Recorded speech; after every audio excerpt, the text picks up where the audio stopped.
Two women accused of murdering an 86-year-old woman in Rockcastle County claim they're innocent. We have their jailhouse interview next. And the heat and humidity are battling back out there today, and that battle will continue as we head through the next couple of days. We'll track that in our area. A Kentucky man armed with a machete who escaped from police custody earlier this week is now back behind bars. Tracking, alerting, protecting.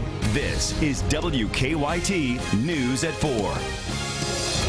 Welcome to WKYT News at 4. It is finally starting to feel like June out there. After a cold start to the month, we are seeing plenty of sunshine and warmer temperatures today. Let's check in first with meteorologist Jim Caldwell. Finally, a warm up and a day full of sunshine. Full of sunshine, temperatures back in the upper 70s, low 80s, just depending on your exact geographic location.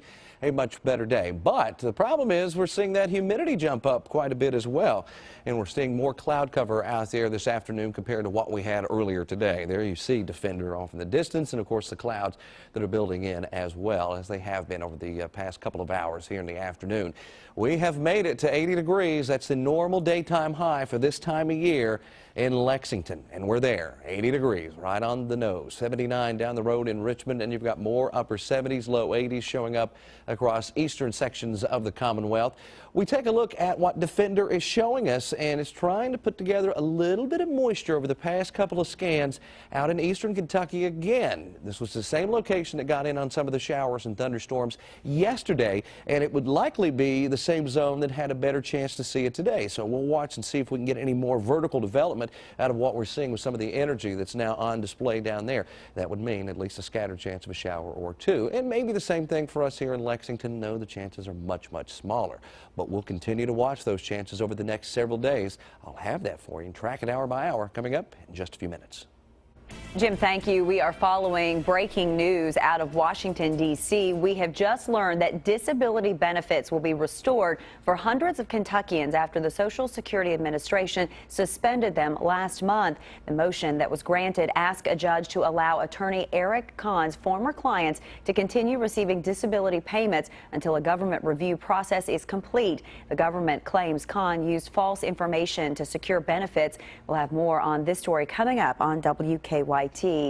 We are hearing today from two women charged in the beating death of an 86-year-old woman in Rockcastle County. We have exclusive video of police taking Kimberly Slusher and Tabitha Howard to jail following their arrest. Investigators say they have evidence linking the women to Mary Hinton's murder. In a jailhouse interview, both claim they were innocent, calling the victim a good lady. It's our top story at 4:30. The two women who are accused of murdering a blind woman are facing a slew of charges, including murder and robbery. They are now speaking to us from jail, and they claim they had nothing to do with the 86-year-old's death. According to an arrest citation, Mary Hinton died from apparent blunt force trauma after she was robbed Tuesday night. Police say 35-year-old Kimberly Slusher and 30-year-old Tabitha Howard killed the blind woman after they broke into her house on Red Hill Road in Livingston. Slusher and Howard are telling a much different story. They are speaking to us from jail, but have asked us not to show their faces. Yes, I'm innocent.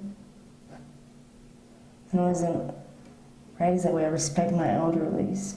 According to court documents, Howard and Slusher are in a relationship. Officers say when they found the couple in an area of northern Rockcastle County yesterday, they tried to escape. Investigators tell us they were able to arrest the women after canines caught up to them and bit them. Court records state that police have witnesses and evidence that can place both women inside Hinton's home. I don't know how that their pinpoint is there.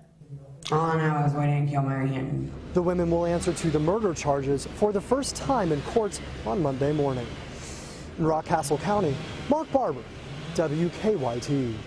Slusher tells us she knew Hinton when she was a young girl and always thought she was a good woman. Howard says she thinks police are accusing them of killing her because they've been arrested before and walk past Hinton's house often.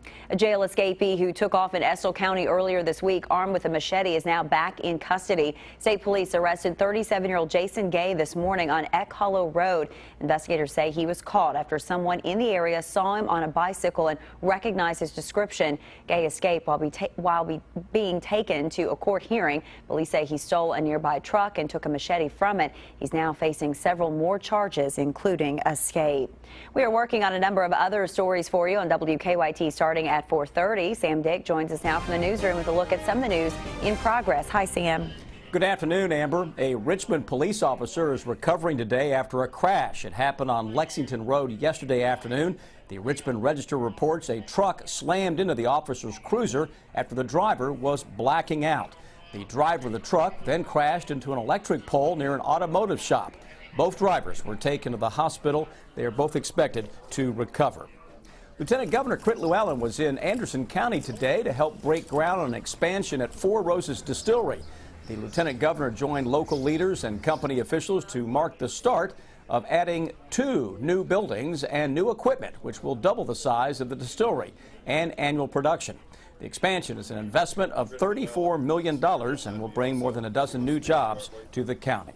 Well, the commitment that Four Roses is making here to Anderson County is just a blessing. The economic development, the creation of new jobs, it's just a dream come true. We're so excited to be a portion of this.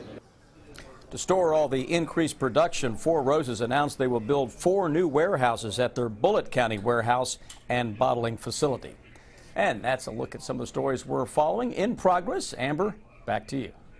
Sam, thank you. Now to some stories making headlines across the nation at 4. We're learning some new details about a series of foiled terror attacks in Boston. An activist known for organizing anti-Islamic events is speaking out after learning she was the target of a beheading. Polo Sandoval has more on Pamela Geller and a look at the suspected homegrown extremist who allegedly planned to kill her. Our first look at the man police say plotted several terror attacks inspired by radical Islam. 26-year-old Usama Rahim was shot dead by officers in Boston Tuesday, but the chilling details of his alleged plans are just starting to surface. Federal investigators say at one point Rahim purchased 3 large military knives intent on beheading Pamela Geller. Drawing a cartoon, an innocuous cartoon, warrants chopping my head off? Geller is an activist known for organizing a controversial Mohammed drawing contest in Garland, Texas last month. A failed attempt by 2 armed men to storm the event led to concerns over Geller's safety. I'm under 24-hour guard now, so that's dramatically changed. Court documents reveal Rahim turned his attention away from Geller and set his sights on police in Massachusetts instead. Law enforcement officials say a recorded phone conversation between Rahim and an associate, David Wright, suggested he had the weapons and desire to go after the so-called boys in blue. That was reportedly because they were easier to access. I think it was imminent. I think, we picked up information that he was heading out. Obviously, we knew he had access to 3 large knives. FBI agents fear Rahim could just be the latest in a long line of U.S.-based ISIS sympathizers who are driven by the terror group's social media posts, and which is making the threat of domestic attacks more likely. I'm Polo Sandoval reporting. Turning now to political news, Rick Perry says the country needs a proven leader who can bridge partisanship. His comments came in a website video in advance of his announcement today that he's making a second bid for the presidency. The former Texas governor was an instant front runner in the Republican race 4 years ago, but tumbled after an embarrassing moment during one of the debates as he struggled to remember which federal agencies he wanted to shut down. Meanwhile, former Florida Governor Jeb Bush is set to throw his hat into the presidential ring. Bush is expected to formally announce his candidacy for president June 15th in Miami. The Republican teased the announcement on Twitter this morning with a link to jebannouncement.com. If Bush enters, that would make 11 major Republican candidates in the race for president. New vacation trends are emerging for the summer season. Why some travelers are choosing not to stay in a hotel. That's coming up in WKYT Money Watch. And a deal for cheap airline tickets hit some turbulence. That's ahead on WKYT News.